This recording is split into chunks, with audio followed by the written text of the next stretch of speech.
There it is! The Fanatec CSL DD! Oh, wow! This is amazing! Oh, yes. Would I say a Fanatec CSL DD is worth it? 100% absolutely yes. This is groundbreaking. Hello and welcome! I'm DDF Racer, and today I'm going to be unboxing and setting up a direct drive steering wheel, specifically the Fanatec CSL DD. This is something I honestly never thought I'd be able to say on this channel. You see, direct drive wheels have been traditionally very expensive. Like, very expensive. They're effectively a motor which you can directly mount your steering wheel onto, which gives you incredibly strong, incredibly detailed, yet incredibly smooth force feedback. Ever since I started sim racing about 15 years ago, wow, I feel old, I've been using Logitech gear, which instead of mounting the steering wheel directly onto the motor, uses a series of plastic cogs and gears. It's much less powerful doing it this way, and you can actually feel the individual notches in the gears, but from a G25 to a G27 to a G29, that's all I've ever known. I've never even had the opportunity to try anything else other than Logitech gears, so when I say this is a huge upgrade, trust me, it really is. The wheel that I've been using for every video that I've ever made on this channel, said Logitech G29, is what many people would consider to be an entry-level bit of gear. I mean, sure, I upgraded the pedals to Fanatec V3s last year, but this thing, it's bog standard. Perfectly fine bog standard, it does the trick. Most importantly, it's affordable. This year though, Fanatec announced a brand new, scaled down, budget-friendly version of the flagship DD1 and DD2 direct drive wheelbases. The Fanatec CSL DD. It's smaller and less powerful, however, and this is the thing that will be relevant to the majority of you sim racers watching this video right now, it's much cheaper while still retaining the detail and smoothness that direct drive is all about. I got mine on pre-order for around 850 Australian dollars, which is comparable to most mid-level belt-driven wheels out there. I mean, it's even cheaper than Fanatec's very own Club Sport 2.5 wheelbase. And it's by far the most affordable direct drive wheelbase on the market right now. But is it any good? Well, I have a feeling it might be, but there's only one way to find out, and that is by getting stuck into this big heavy box here. But before I do get stuck in, I want to give a massive shout out to two people, because unlike Logitech wheels, when you get a Fanatec wheelbase, the steering wheel itself, it's not included. Lonnie Thompson is a guy who's been a long-term behind-the-scenes channel supporter, and when he found out I was getting a CSL DD, he rather incredibly and ridiculously generously decided to donate his old steering wheel to me. It's just a regular old road car wheel from Super Cheap or Autobahn or something, but it comes with the endurance button module and the advanced paddle module. Seriously, thank you, Lonnie. I still cannot wrap my head around this. I'm going to give it a good sim racing future. Also, massive shout out to Rangy Rover for this. It's the Fanatec Club Sport Formula 1 wheel, and to be honest, Rangy didn't originally want this. He just wanted a DD2, but the DD2s are out of stock, so the only thing he could get was the DD1 bundle with the Club Sport Formula 1 wheel. And when he said he didn't really need this, I offered to take it off his hands for him, as you do. This one wasn't a freebie though, which reminds me, I should probably pay Rangy back sometime soon. And last but not least, I want to give a massive shout out to everyone who's ever supported the channel. Whether you've left a tip on one of my live streams, donated through PayPal, supported me through a channel membership, or bought something through my Fanatec affiliate link in the description, by the way. Seriously, thank you. You make it possible for me to get gear like this, so I wouldn't consider it an understatement to say that I wouldn't be able to make these videos without you, because I wouldn't. Anyway, box time. First things first, there's two boxes. One of them is the Fanatec CSL DD, and one of them is the Fanatec Boost Kit. All the Boost Kit does is boost the Fanatec CSL DD. Two versions available either with or without this. If you buy the CSL DD by itself, it will only put out 5 Newton meters of force. Whereas with this, you get 8 Newton meters. Now, my thought process behind the whole thing was, if I'm going to get it, I might as well get the big one, the proper one. So here we go. And literally all the Boost Kit is a power pack. Fanatec say that using anything else other than the supplied Boost Kit will void your warranty and could potentially cause damage to your Fanatec CSL DD. So there we go, glorified power supply out of the way. Next, oh, this is the box that I've really been waiting for. This is the box that I've had on pre-order for 3 months and actually arrived 4 days ago, just as I went on vacation. Without any further ado, let's have a look inside, shall we? Quick guide, come back to that in a minute, and as is customary with most Fanatec stuff, a lot of stickers. I'm getting quite a collection of these now because I don't like to stick stuff on my gear. Bit of foam, and what do we have in here? First box, what's this? USB cable and mountings.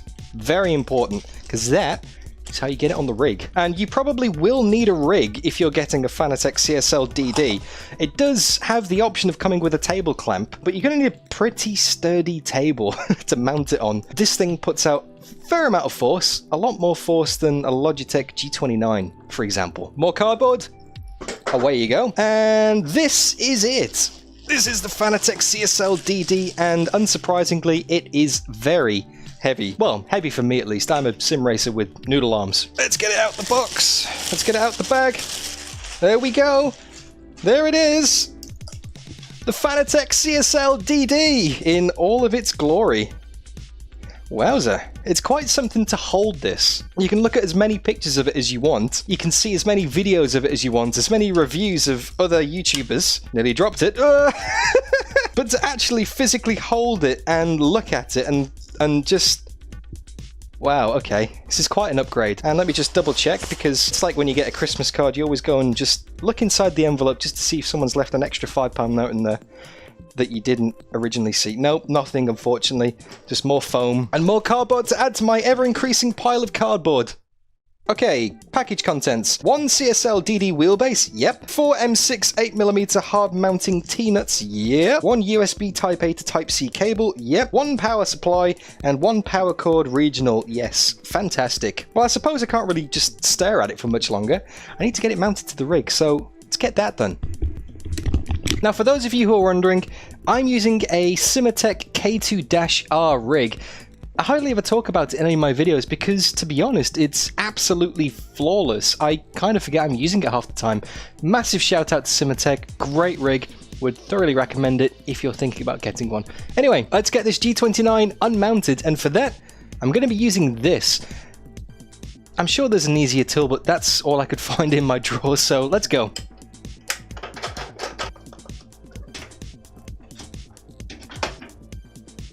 Now, this is actually quite an emotional moment for me because this Logitech G29 is the wheel that I've done every single race that I've ever done on this channel, every single video that I've ever made.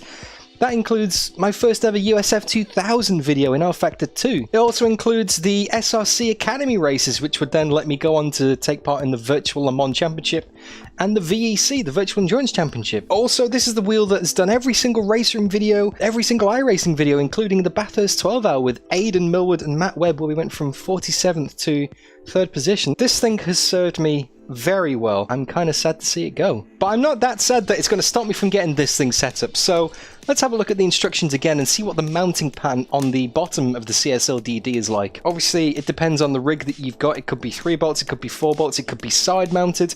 Mine's mounted underneath, so make sure you check the instructions before you do start mounting it, just to avoid it getting scratched and scuffed and moved all over the place. You want to, measure twice and do it once with an Allen key.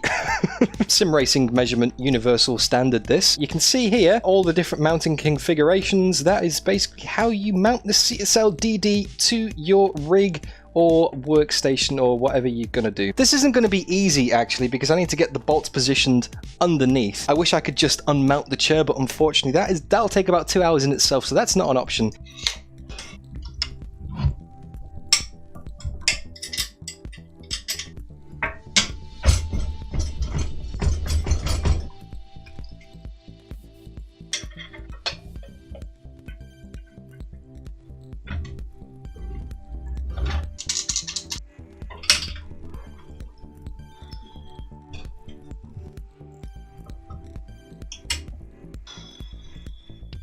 Okay, that was way harder than it needed to be. With the rig that I've got, it's not just a case of take off the G29 and put on the CSL DD. I had to readjust the brackets, the angle, the pedal cam, the screen mount. Everything's kind of had to be shuffled around a bit because the tolerances on this thing super tight. It was only out by a couple of mils, but it just wouldn't fit otherwise. In reality, that took me about an hour to do. The power is connected and the USB is connected now. There are options to connect your shifter, your pedals, and your handbrake if you have Fanatec handbrake pedals or shifters available. I do have the Fanatec shifter and the Fanatec pedals.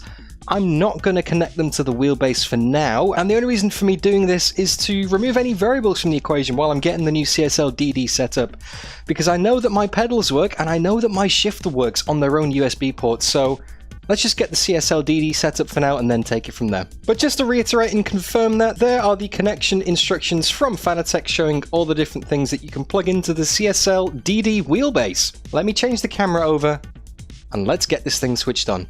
Okay.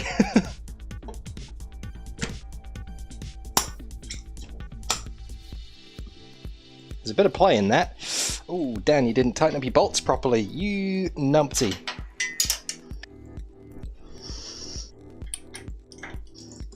You know what? I don't like the feel of this. This seat is as far back as it will go. This wheel is as far back as it will go in that direction. This is the most gap that I can get without pushing the DD wheelbase directly through my monitor. My arms are like that, like almost at 90 degrees. I'm gonna have to have a play around with it. I'm gonna have to find a way of making some more space, whether I lift the screen up, but then the screen's gonna be in the sky, and I don't know. This feels a bit odd. Anyway, switch it on.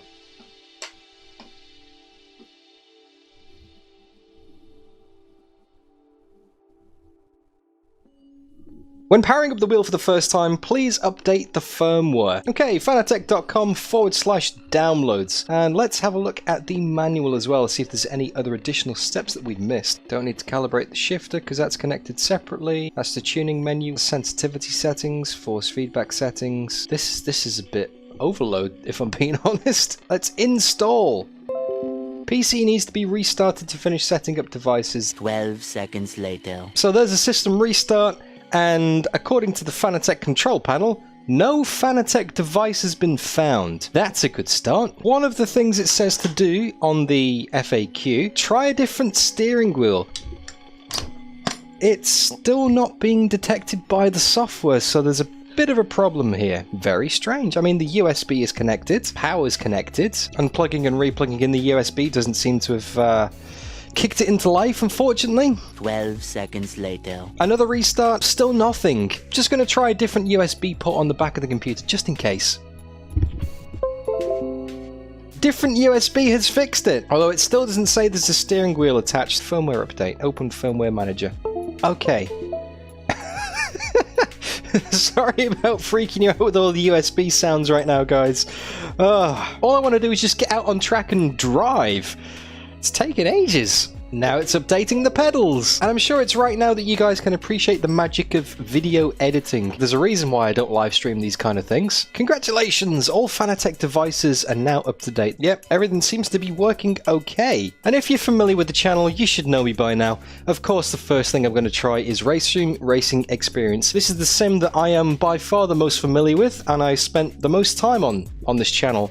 So let's give this a go first, and let's get set up and let's get running. Yes, it's detected. Let's bind all these controls again. Now, I'm not going to be doing this first run in VR, just so I can keep an eye on everything that's happening on the wheel, you know? I don't want to have the headset on and lose visibility of what's happening if anything starts flashing up or anything weird starts to happen with the rotation. I want to be able to see my hands. First ever time using a CSL DD wheel. First ever time using anything other than a Logitech wheel, actually. Oh man, I am so excited about this. I am going to have to shift the pedals a bit though, because the wheel sticks out a bit too much. I've moved the seat back and now I'm kind of more reclined. I'm going to have to either move the wheel back and the seat back with it, or move the pedals more towards me, because it's more like a single seater. Anyway, let's do this.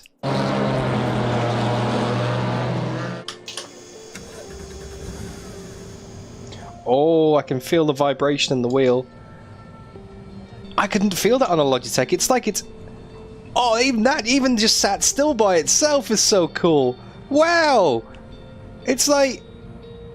I can feel it idling over. I don't think the rotation quite matches though, unfortunately. I'm turning the wheel a full 180 and it's registering like 90 there. I need to figure out what that's about. The sensitivity isn't quite matching there, but wow, oh wow. Oh, that's so smooth. That feedback is so smooth. Ah! Yeah! Yeah, I need to fix that rotation immediately because that's making it a lot more difficult to drive than it should be. The steering angle in here is 545 degrees. So I'm going to go into the Fanatec settings here and change that to 545 degrees. Well, 550 at least anyway. It's the closest I can get. Yeah, that matches now. Gee, that's going to be a bit of a pain if it doesn't automatically detect that every time. Oh, you can really feel the bumps there. And to be honest with you, it's not that this is going to take a bit of getting used to. It's not that strong. Like, I would have expected 8 Newton meters to be a lot stronger than this. Maybe I need to check my multiplier on the force feedback there. I need to turn that up.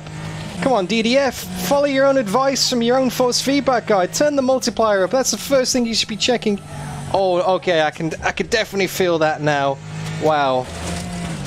Oh, I can definitely feel that. That's more like it. That's more like what I was expecting. Oh, yeah. Okay, you know, yeah. No, I take it back, Fanatec. There's a lot more force in that. Oh, wow. You really feel it getting loaded up there. I can really feel it more in my shoulders. Previously on the Logitech G29, it was all in the wrists.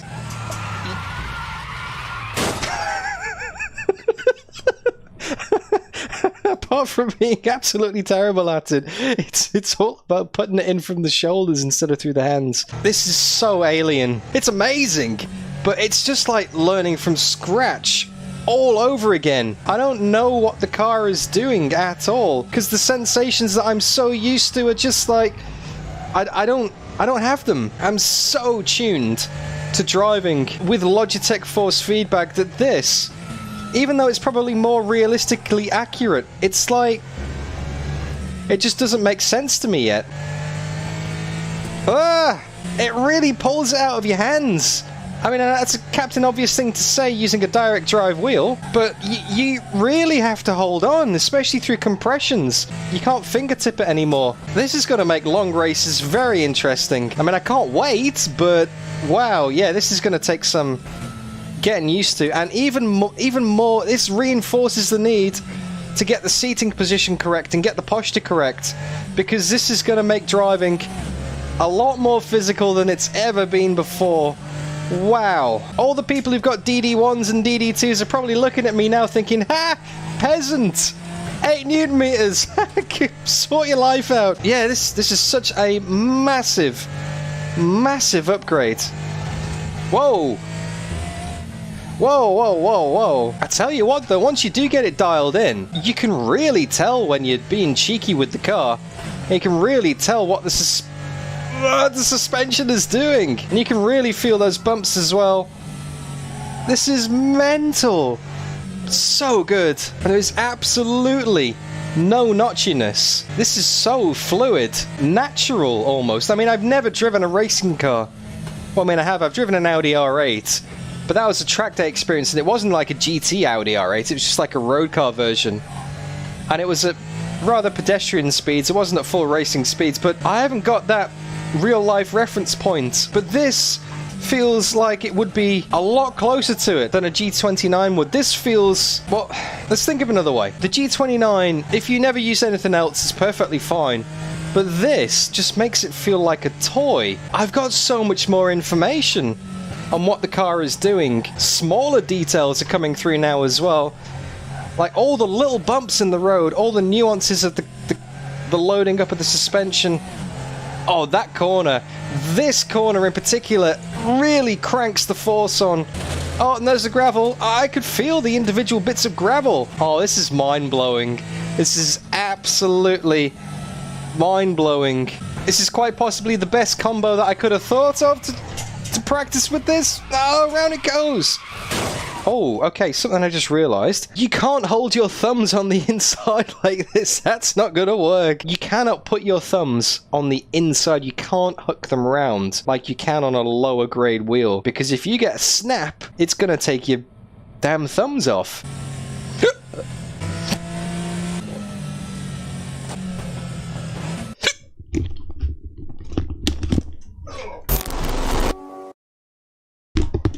Yeah, sorry about that. I suddenly felt very ill. Really bad hiccups that kind of just twisted my stomach in a weird kind of way. Like, I don't know if because of the weird seating position, I've kind of put some stress on my diaphragm that I wouldn't normally put, but I genuinely thought I was going to be physically ill then. So yeah, I think I'll finish this lap, I'll bring it into the pits, park it up, call it a day, and then move on to the next sim, guys. Incredible. Absolutely incredible.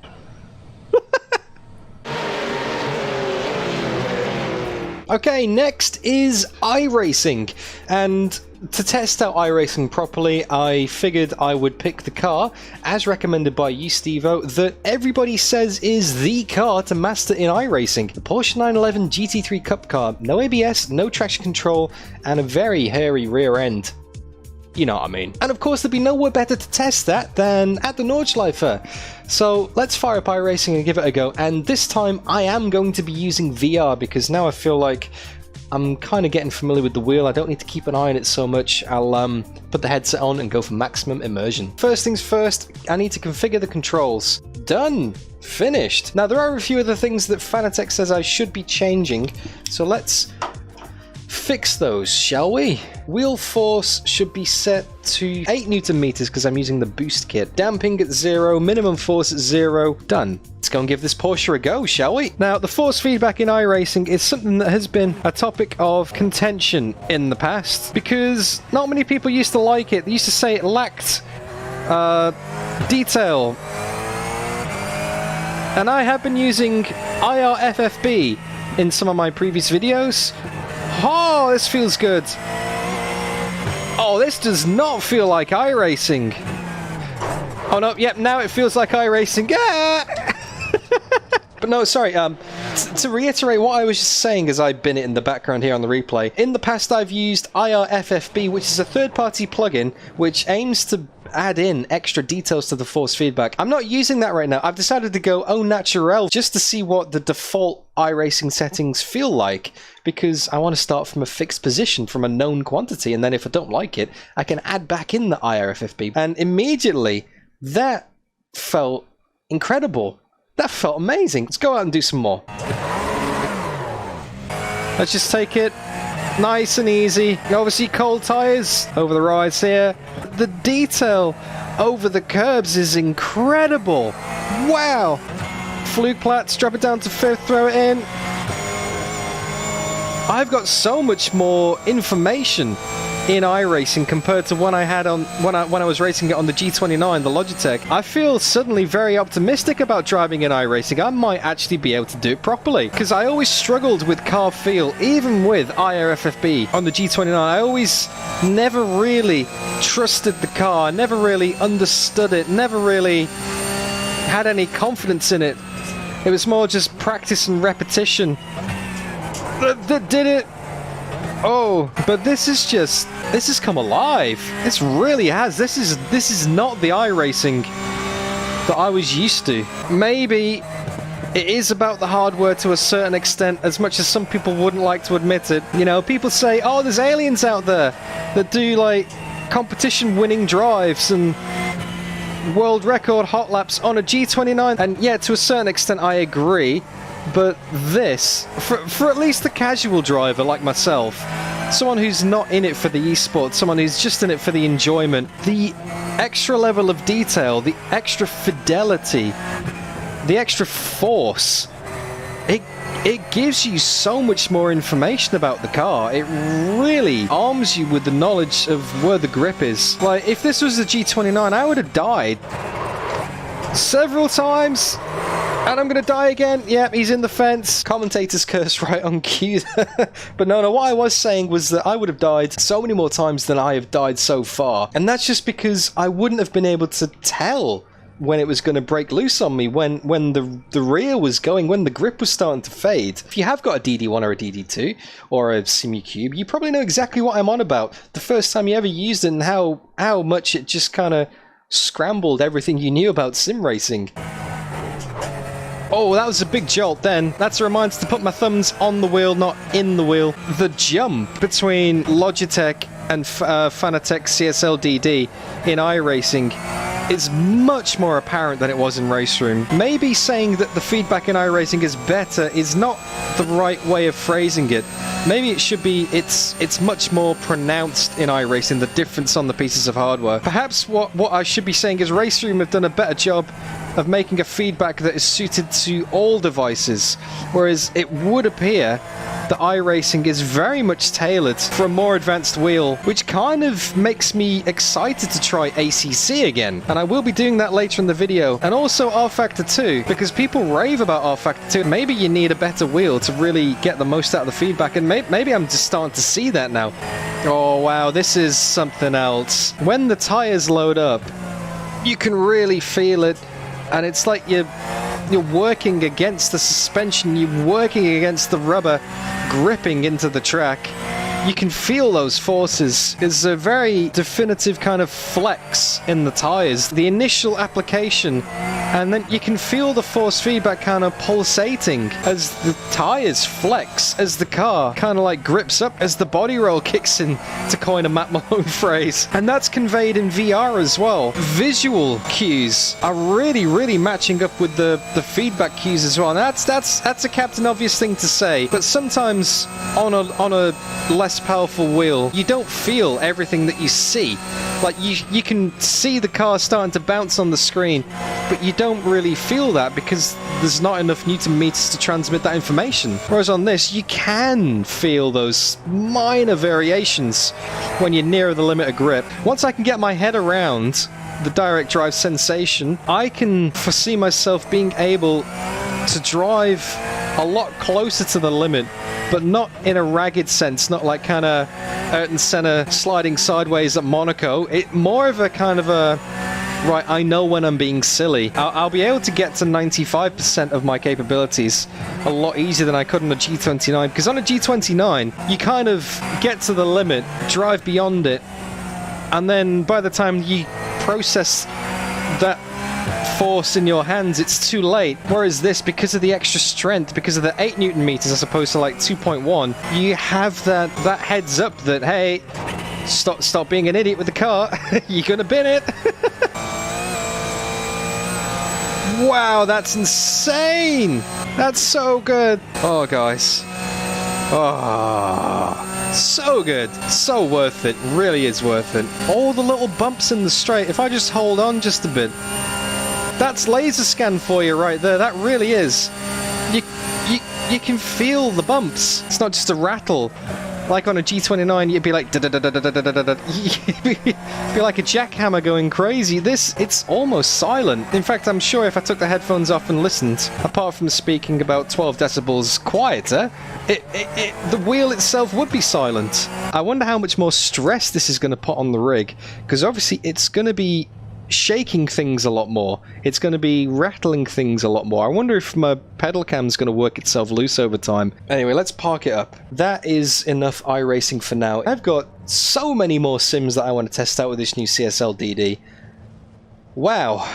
It's amazing.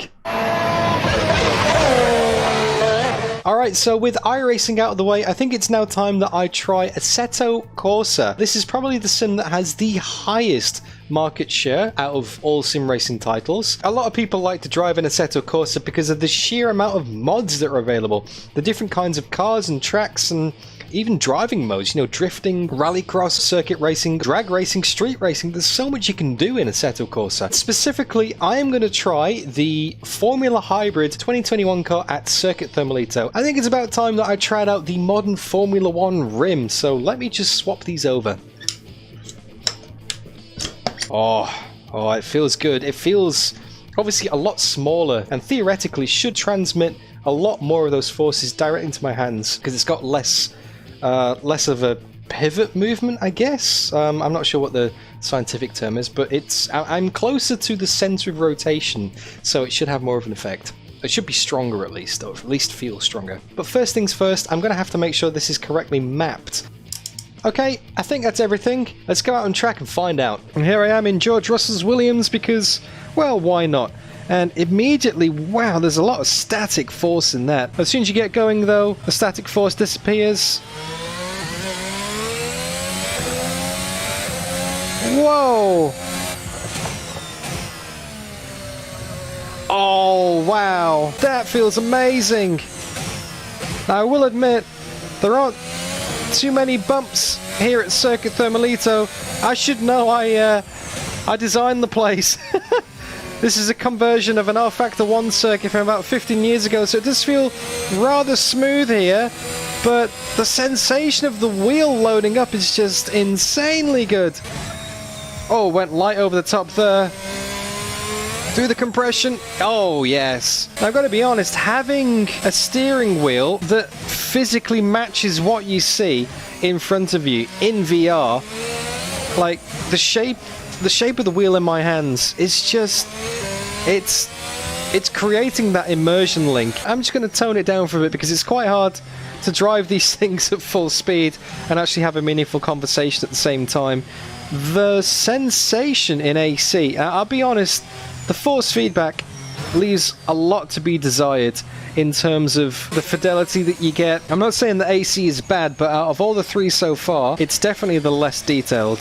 Maybe I should be trying another track to get a better idea, but hey, this is the official DDF Racer YouTube channel test track, so it'd be wrong to drive anywhere else. It's really good, don't get me wrong, but it's still a bit underwhelming. I did follow the Fanatec settings on the forum post though, and that basically turned off all of the additional settings, so this is basically stock standard vanilla, as plain as you can get force feedback, which is, I guess, an attempt to mimic what iRacing and RaceRoom are doing by giving you the most realistic forces possible, not having all those filler effects and all those canned effects over the top. But it does fall a bit flat. But the wheel itself, oh my goodness me, this Fanatec Formula 1 wheel is just amazing. It fits so naturally. And I'll tell you what, it's a lot easier to save slides in this thing.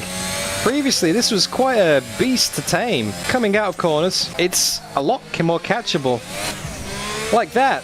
I didn't even mean to do that as an example, but it's a perfect example. And this goes back to what I said in iRacing. That extra force gives you a little bit more heads up on when you're being an idiot. Just to put this to the back of my mind, because I think I'm not giving the feedback in AC a proper evaluation. I'm not being fair because, yeah, I'm using a track that was converted from rFactor 1. If you want to give this a go, by the way, I'll make sure I put a link to Circuit Thermalito in the video description. I'll be running a community event here in November, so if you guys want to give that a go, feel free to come along. But yeah, I think it's time to give another circuit a go in AC, just to put that to the back of our minds, whether the feedback is as bland as I'm imagining it to be, or whether it's just the circuit. So let's go and fire somewhere else up real quick. It could only be Spa, especially considering I'm driving George Russell's Williams. So let's give this a go. Heading down to Eau Rouge for the first time. Keep it pinned. Oh, wow. Oh, okay. Yep. No, that's cool. The steering wheel got so heavy through the compression then, as you would expect it to do. And there's a little bit of bumping on the straights. Oh, those curbs feel nice as well. Now, obviously, this is an official Kunos track, so you would expect it to be quite good in terms of detail, in terms of bumps. I'm not sure if it is a laser scan or not. I believe it is. There's definitely some more bumps in the road. There's definitely some more feeling in the road that I didn't have at Circuit Thermalito. But on the whole, is it as good as iRacing or RaceRoom? Definitely not, no, I'm afraid to say. With the settings that I'm using anyway, the settings recommended by Fanatec on their official forum post, it loads up like it should do. There's bumps in the road like there should be, and it does all the things that you would expect force feedback to do, but it doesn't quite communicate the grip in the same way that, yeah, like I said, iRacing and RaceRoom does. Whoa! Yeah, that was a bit ordinary. It feels a lot softer overall. It doesn't feel as direct which is kind of ironic considering it's a direct drive wheelbase. Through the high-speed corners with the aero grip, it kind of feels like there's a rubber band in the middle of the wheel. Like I can turn the wheel more, and it feels elastic, and there's no discernible sensation of scrub or loss of grip. Like I can just keep on turning the wheel with no real side effects. I done it for the second lap in a row. Wowza. I'm just not quite getting that information through the wheel that tells me that it's going light. Whether or not I should do, that's another matter. I'm not a Formula 1 driver. I don't know if that's what the wheel feels like, but conventional feedback traits tell me it should feel light at that point. Oh, big bin, big bin, big bin. Yeah, I'm just not getting any information that the rear is loose at all. Kind of ties in with what I was feeling at Thermalito. Unfortunately, it does leave a lot to be desired, which is a shame because the VR implementation in Assetto Corsa is some of the best, if not the best, I've experienced in sim racing. Definitely, the feedback needs some work. Even with a CSL DD, it's a bit flat. But I am by no means an Assetto Corsa expert, guys, so if you have some suggestions for me, specifically on a CSL DD wheel, then please do let me know in the comments. I really want to enjoy Assetto Corsa, especially with this fantastic new wheelbase and wheel. Let me know down below, I would love you for that.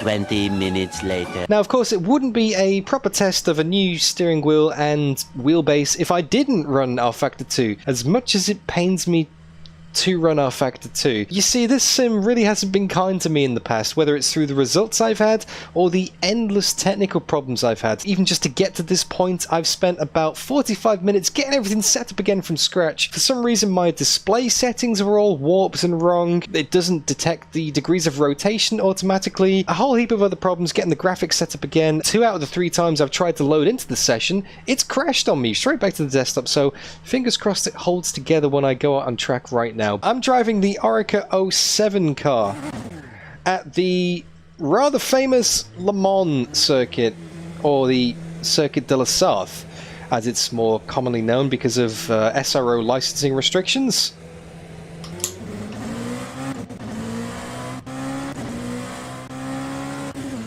Oh, there's a problem with the sound. Ah, that's a new one, right. That's very annoying, just rFactor 2 being rFactor 2. Ah, right. Let's try a different car. I think it's still doing it. There's still an issue here. I give up, really. Why do I even try and showcase rFactor 2 anymore? Let's just check the sound settings. What? Number of effects has been set to 1. Why has that done that? I did not change the... Let's try again, shall we? No. That's still not working. Okay, well, it's not car and track specific then, guys. Oh, that didn't feel nice at all. Oh, that just rattled the hell out of the wheel. You know what? rFactor 2, you had your chance. You've blown it. I'm sorry. Goodbye. It's taken over an hour to get set up and get to this point and try and get something usable on screen without it crashing. And now it's up and running. The degrees of rotation don't match. The sound doesn't work. And it's kind of freaking me out with the weird rattling that it's sending to the wheel. That is an hour of my life I'm never going to get back. That is a hard pass from me. And I'm sorry if you wanted to know my opinion on rFactor 2 with the CSL DD wheel. But to be honest with you, it's absolutely Moving on swiftly from that absolute hot mess, and I'm going to go and give Dirt Rally 2.0 a go. Now this is going to be a really, really good test because this is completely different to anything I've done so far with the CSL DD. So far it's been circuit driving on tarmac. This is going to be seat of the pants, dirt roads, gravel roads, jumps, all manner of different types of feedback is going to be sent through the wheel from now on. Immediately with this, there's a little bit of a problem. The G29 that I've been using previously had automatically mapped itself to the up, down, left, right, okay, backwards, you know, all the commands that you need to navigate the menu in Dirt Rally 2.0. For some bizarre reason, there is no mouse support in VR in Dirt Rally 2.0. So I'm going to have to, I guess, use the keyboard and get over to the controls and remap everything. Okay, so I think that's good. And just for reference, I'm going to be doing the exact same combo that was recently used in Olaf's Dirt Rally 2.0 Custom Championship. Finland in the Citroen R5. Go. Flat left, 80. Oh, you can really feel the bumps. Oh. 6 left, extra long, tightens 3 of a crest. Oh, that's nice. Into 4 right of a crest. Oh, it really pulls. I'm not quite sure the rotation matches just yet. Let's just slow it down a bit. It's not about the stage times, it's about the force feedback. So let me give you an idea of what's going on. The feeling of bumps in the wheel is incredible. The feeling of the car stepping out is incredible. When you get sideways, it really makes itself apparent in the wheel, and it kind of feels like magic. It's really hard to describe, but it's like self-aligning. On a G29, you're kind of battling the wheel constantly, whereas in this, it feels like I'm hardly putting any effort into it whatsoever. It's like it kind of just steers itself. It's very bizarre. The steering is so calm because I'm kind of just watching where the road goes, and then the wheel kind of points itself in that general direction. I'm doing all of the steering with the feet. Oh, take the thumbs out, take the thumbs out. Woo, that was close, DDF. That could have been an injury. Now let me just check that the rotation matches. No, that rotation doesn't match.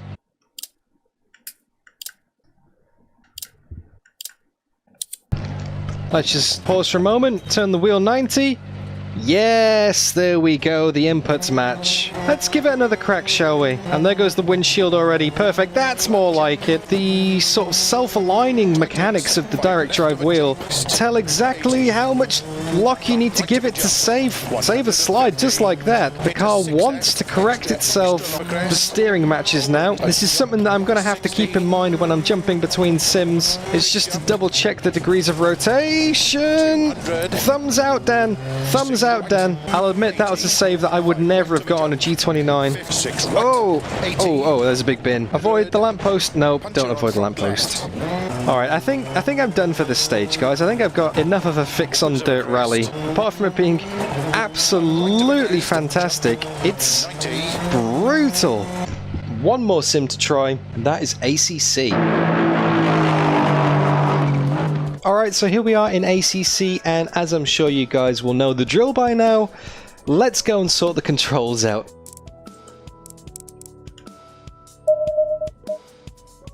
That was probably the easiest out of all the sims to set up, I'd say. ACC, just 3 or 4 things, boom, away we go. Let's see if the rotation matches. Green light, give it all you can. Yeah, that looks good to me. Yeah, I'd say ACC wins it in terms of just getting out of the box and going. 2 minutes. Compare that to rFactor 2 where I spent over an hour and it didn't even work. Let's start the engine, and I'm driving the Aston Martin GT3 at Silverstone here. Oh, those bumps feel really nice. Oh my goodness me, this is amazing. I'm gonna be honest, I've never been the biggest fan of ACC in the past. It's kind of a sim that I've just had to use more than I've wanted to use. I'm not saying that I haven't enjoyed it. Some great memories in ACC, but I've never really been drawn back to it. You know, I've never thought, oh, do you know what, I'll do some ACC today. It's just never really appealed to me. Whereas this, wow. Okay, I think I get it now. I think I get it now, guys. Though this blows regular AC out of the water completely. It's definitely on a par with RaceRoom and iRacing. The bumps feel amazing. They're not over the top. It's like really subtle. Really subtle. They're so immersive. You just do not get this on a G29. It does feel quite heavy. It does feel quite sluggish. It feels like it's taken quite a while for me to be able to get back on the power again, but it's doing it in a way that is very predictable. I think that's just ACC driving style. Yeah, okay, it's coming back to me now. The ACC trait of turning in 3 postcodes earlier than you think you should to be able to make the corner. Now, you got to be so smooth in ACC, but the CSL DD is allowing me to be smooth. On lower hardware, such as the Logitech G29, you're so used to guessing what the car is doing, predicting where the feedback is, because you don't have much sensation to play with. Leaves you wondering half the time, have I overcooked it? Have I not? And you kind of have to rely on the audio cues of the tire scrub and the visual cues of the scenery rotating a little bit faster than you're used to. In sim racing, you can't use your arse to feel what's going on like you can in a real car. You can't use the G-forces to give you a hint of where the grip is and where the slides are. You've got to rely completely on the force that's coming through your hands. And that is why force feedback is so important in sim racing. It's the only connection between the physics and your physical sensations. Oh, those bumps through Maggots and Beckets are just mwah, chef's kiss. So good. If I can get usable VR in ACC to a decent extent where I can stream it and not look like a potato, then this has the potential to be incredible. I can see myself spending a lot of time in this sim in the future. This completely transforms the game in my opinion. There's no way I could get this amount of feeling on the Logitech G29. Wow. And it was so easy to set up as well. Like, it just works straight out of the box. Okay, I'm going to be quiet for this lap now, because I want to enjoy this. I want to really give this a good shot. But I'll cut back in towards the end so you can see what time I do. Oh, amazing. Those bumps. Round the old pit straight, nearly 1.5 seconds up. 1.8 seconds up. Oh, a little slide on exit. 2 seconds up. 2.2. 2033 on default setup. That's pretty terrible. I think throughout the course of this video I've spent so much time talking and trying to convey my thoughts across to you that I've not really been focusing on the driving too much. I've just been focusing on these things, the sensation in these hands. I haven't even scratched the surface. I really haven't. I think it's time we should probably start wrapping things up. So how do I sum up an experience like this? How do I sum up possibly one of the biggest upgrades I've ever had? To be able to jump literally in the same day from the G29 that sat on the floor right next to me now to this. Yeah, it took a little bit of time to get it set up initially, but once it was, it's just mind-blowing. Now, I've still got to get the rig dialed in. I've still got to get this thing set up correctly. It's sitting a little bit too high and a little bit too close. My seat's too far back and the pedals are now too far away. But once I've got all of that fixed in the next few days, then it should be pretty much plain sailing and everything should feel a lot more ergonomic. But if I had to sum up the major differences between the G29 and the CSL DD, the fidelity in the feedback is so much better. And when I say fidelity, I mean like the small details. In a Logitech G29, you get feedback through the corners and you can get a little bit of a hint of what the car's doing, but you don't get much more than a hint. It's not like all of a sudden when you lose grip, it just switches off. No, it kind of tails off and you have to be very perceptive through a Logitech G29 as to when you are losing grip, and it's very easy to miss that. With the CSL DD, that is not left to the imagination whatsoever. You know exactly when you're losing grip because it's putting out 8 Newton meters of force feedback that is a lot quicker to respond. It's a lot smoother to respond. There's none of that notchiness that you get in a G29. You know, when you turn the Logitech wheel, you can feel like the clickety clickety clickety, whereas on the CSL DD, it's like completely smooth. And obviously the increase in force is nice as well. Not that I've been driving extended stints, but I can definitely feel my shoulders. Not exactly burning, but I can feel my shoulders more than I normally would do. Now obviously that's the good parts about this. The increased responsiveness, the increased smoothness, the increased level of detail, the increased force, the overall increase in immersion and just overall understanding of what the car is doing and the feeling throughout the force feedback. However, there are some problems that I experienced throughout my recording and my testing, most notably with the degrees of rotation. Now, ACC was fine, Assetto Corsa, iRacing was fine once it was calibrated, but Dirt Rally 2.0 didn't play nice initially. But rFactor 2, well, maybe that was just being rFactor 2. The degrees of rotation didn't match, so I had to manually set the maximum left and right. You shouldn't have to do that. Maybe I missed a setting. Maybe you guys can let me know in the comments the solution to that. And there are a lot of settings on the wheel itself which I haven't even touched, I haven't even looked at. You can go through the calibration settings on the hardware as well as the software, which I am going to have to look into if I want to get the most out of this. But for the more casual sim racer who's literally just upgrading from a G29, you know, the G29 goes into the USB port and it kind of just works. Sure, you can customize a Fanatec CSL DD a lot more to your liking than you could with a Logitech G29, but for people like me who have literally just plugged it in and come across and using it for the first time, there's so much information. I'm just overwhelmed right now. Like, this is going to take weeks to get set up right, and there's not going to be a right way and a wrong way of doing it. It's all going to be subjective, so what works for you might not necessarily work for me, and it's going to spark all these discussions of, oh, these settings are right, you should try these settings, and no kind of general consensus on what's best, you know? Now, these are minor things, and I'm sure the more I use it, the more problems I'm going to find with it, but also the more used to it I'm going to get as well. But on the whole, would I say a Fanatec CSL DD is worth it?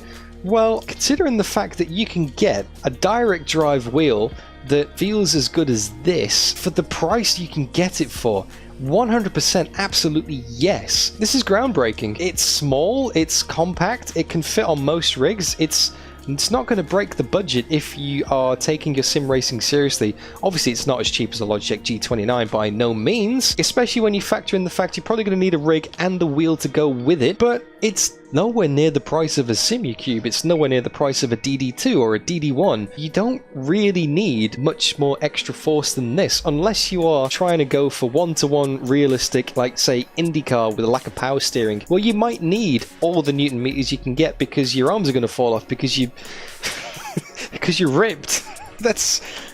Sim racers don't need that. But yeah, in my opinion, this is 100% worth it, and I cannot wait to do more driving. Make sure you subscribe to the channel and tune into my streams and my videos, my races, my live events over the next few months to see me get used to this and to ask me any questions you might have. You can also ask them in the comments section below as well.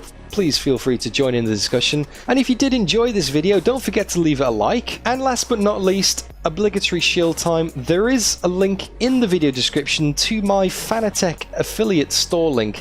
Basically what that means is if you have watched this video, if you feel like buying a CSL DD or maybe just some Fanatec pedals or a shifter or anything belonging to Fanatec, then you can help the channel out by clicking that link in the video description. It takes you through to the store. Everything that you buy, a small percentage of that goes back to me and helps me buy more gear like this. It helps support the channel at absolutely no cost to you and no effort to you, and helps me make more videos like this, and hopefully I can help you with more stuff in the future. And with that out of the way, there's not really much more for me to say now apart from thank you so much for watching. Thank you for supporting the channel, and until next time, you look after yourselves. Bye bye.